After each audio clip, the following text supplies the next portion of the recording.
Airports are built on routine. Lines move, announcements echo. People pass each other without ever truly seeing one another. That morning was no different until a police dog stopped cold in the middle of a busy terminal. Its ears rose, its body stiffened. Then it barked, sharp and urgent, at a lone wheelchair near the gate. Travelers stared. Security hesitated. Some felt irritation, others felt fear.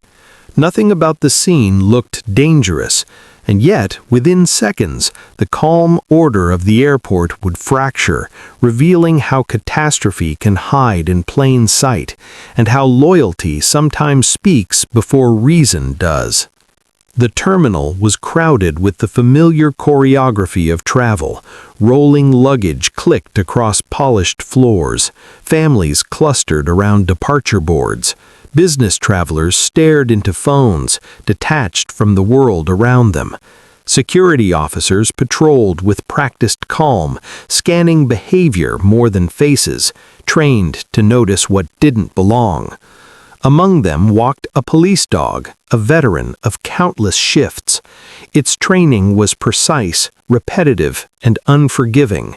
Years of conditioning had taught it to detect threats invisible to human senses and to react without bias or assumption.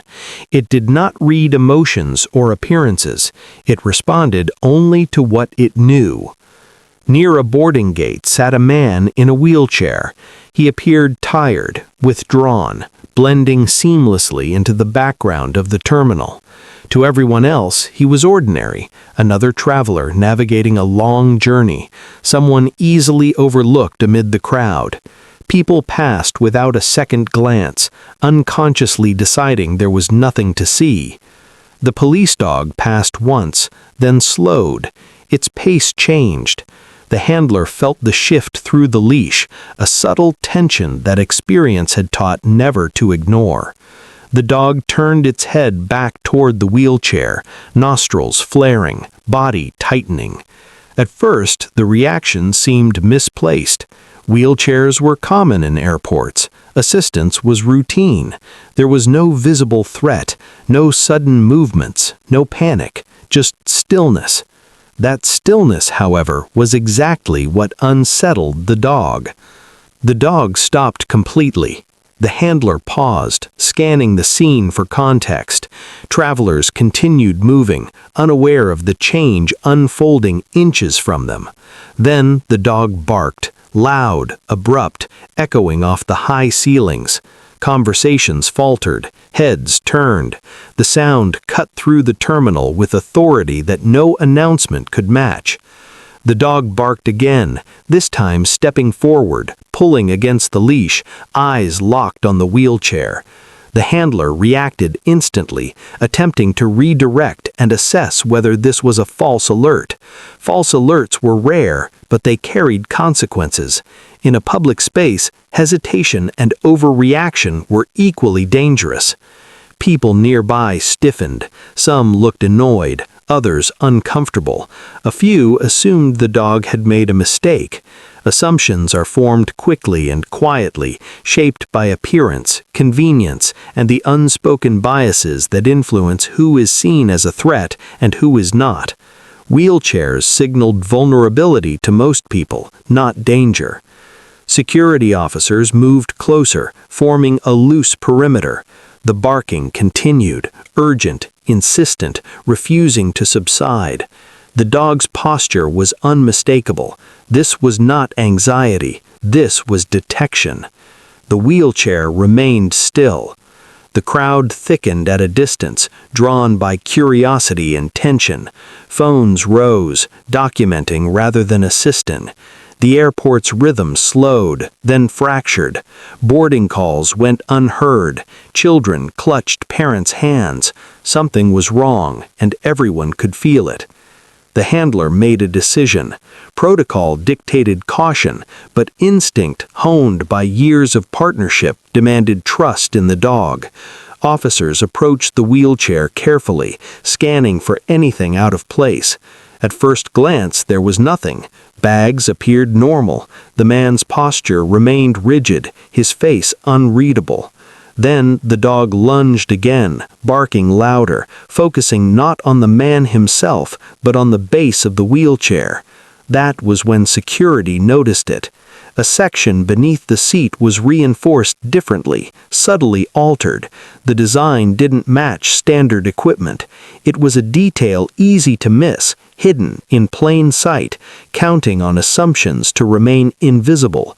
As officers knelt to inspect it, the terminal seemed to hold its breath.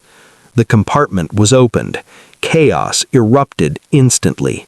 Inside were tightly packed materials, deliberately concealed, engineered for maximum damage in a confined space filled with people. The realization hit with physical force. This wasn't a suspicion anymore. It was a preventive measure in seconds. Alarms blared through the terminal, sharp and disorienting. Officers shouted evacuation commands.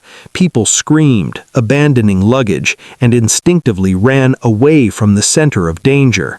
Security teams flooded the area, weapons drawn, movements precise and rehearsed.